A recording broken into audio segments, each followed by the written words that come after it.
వాడిని ఇష్టం వచ్చినట్టు మాట్లాడుకుంటా మతిస్థిమితం లేని స్థితి ఈరోజు మనకు స్పష్టంగా కనపడుతుంది.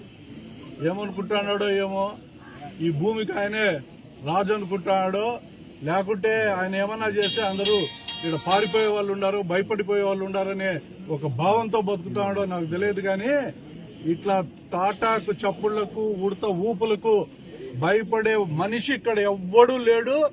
రమేష్ రెడ్డి అనేవాడు ఇక్కడ 100 మందిని చూసింటాడు. నా లైఫ్ లో 100 మందిని చూసింటాడు. ఇష్టం వచ్చినట్టు నోరుందని చెప్పి మాట్లాడుతాండరు.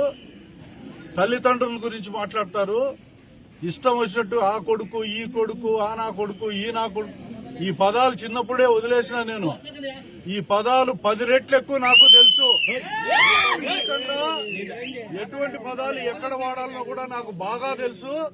ఇట్లాంటి వాళ్ళని చాలా మందిని చూసినాం. గుడ్డలు చింపి కొడతాడట రోడ్డంతా. ఎంతమందిని చూసింటా నేను గుడ్డలు చింపి కొట్టే వాళ్ళను. మా నాయన గురించి మాట్లాడతాడు. నాకు సంస్కారం ఉంది కాబట్టి వాళ్ళ నాయన గురించి నేను మాట్లాడను మొదలు పెడితే చరిత్రలు బయటకు వస్తాయి. ఎలా బతికినారు, ఎప్పుడు ఎట్లున్నారు, ఏమి వాళ్ళ పరిస్థితి, అన్ని చరిత్రలు చెప్పే శక్తి నాకుంది. నేను వాళ్ళ పెద్దల్లో అంటే గౌరవం కాబట్టి నేను మాట్లాడను. సిగ్గు శరము మానం ఉండేవాడైతే ఇవన్నీ మాట్లాడు. ఎవడు నేర్పించినాడు ఈ సంస్కారం? చంద్రబాబు నాయుడు గారిని సూటిగా అడుగుతాండా, ఈ సంస్కారం మీరే నేర్పించినారా? మొట్టమొదటిసారి రాయచోట్ల ఇంతటి గలీజ్ సంస్కృతి ఈరోజు తయారైంది. మేము మాట్లాడితే, ప్రతిపక్షంగా మేము మాట్లాడితే మీకేమి ఇబ్బంది అయ్యా? చంద్రబాబు నాయుడు గారు చేసిన మోసాన్ని గురించి మాట్లాడినాం. ఈ సమాజంలో సూపర్ 6 గురించి మాట్లాడినాం. ఆయన ఇవ్వలేదు కాబట్టి మాట్లాడినాం. ఆయన ఇచ్చింటే మేమెందుకు మాట్లాడతాం? ఆయన పొగిడిందు, ఆయన ఇవ్వలేదు కాబట్టి మాట్లాడితే మీకంత ఆక్రోశము, భయము, బాధ. కొడతారంట, గుడ్డలు ఇప్పదీసి కొడతారంట. పోలీసు ఉంది కాబట్టి సరిపోయింది మీ కథ. ఈ పదవులు, ఈ అధికారాలు ఎక్కువసేపు ఉండవు. వడ్డీతో సహా ఆ వడ్డీ ఏ రకమైన వడ్డీ వేస్తానో నాకే తెలుసు. ఈ ప్రపంచంలో ఎవడు వేయనంత వడ్డీ వేసి దాన్ని లెక్క కట్టి మళ్ళా తిరగరాస్తా నేను. ఆ రోజు తెలుస్తుంది రమేష్ రెడ్డి అంటే ఏందో. నా గుడ్డలు ఎవరు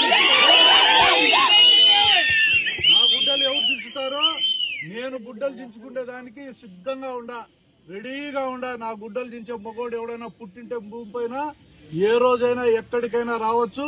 దానికి వెనకాడే సమస్య లేదు. ఇట్లా టోళ్ళని చాలా మందిని చూసినా నేను. గతంలోనే చెప్పిన ఇదంతా నాకు దీంతో సమానమని. అయినా నోరుందని మాట్లాడతా, నన్ను బెదిరించుకుంటే దానికి నీకు శక్తి ఉందా? ఎంతమందిని చూసింటా నీ అట్లా టోళ్ళని నేను. ఇప్పటికైనా గౌరవంగా, మర్యాదగా, పదవికి వన్నె తెచ్చేటట్లు గౌరవంగా బతికే సాంప్రదాయం నీ దగ్గర ఉంటే ఉండండి. లేదా నాకు తెలుసు రాయచోట్ల మీ శక్తి ఎంతో, మా శక్తి ఎంతో. మీకంటే 10 రెట్లు ఎక్కువ శక్తివంతుడిని నేను. నన్ను నువ్వు కాదు, ఈ ప్రభుత్వం కూడా ఏం చేయలేదని చెప్పి ఈ సందర్భంగా చెప్తాను. భూస్థాపితం చేస్తా అన్నారు, ఇంకోటి చేస్తామంటారు. ఏమంటే అది మాట్లాడుతుంటారు. మీ పైన కేసులు ఉండవా? మీరు సచివులా? మీ ముఖ్యమంత్రి ఏమైనా మాట్లాడచ్చా జగన్మోహన్ రెడ్డిని? ఒక్క మాట మేము ముఖ్యమంత్రి గారిని గౌరవంగా అన్నాం. ఇది ఒక దుష్ట పరిపాలన. మళ్ళా చెప్తాండా, నేను చెప్పిన ప్రతి ఒక్క విషయం కూడా ఈ రోజు కూడా కట్టుబడే ఉండా. వెనక్కిపోయే సమస్య లేదు. జగన్మోహన్ రెడ్డి గారిని మీ ఇష్టం వచ్చినట్టు మీరు మాట్లాడతారు. మిమ్మల్ని మీరు చెయ్యని విషయాల గురించి మేము ప్రస్తావన చెప్తే మీకు బాధ.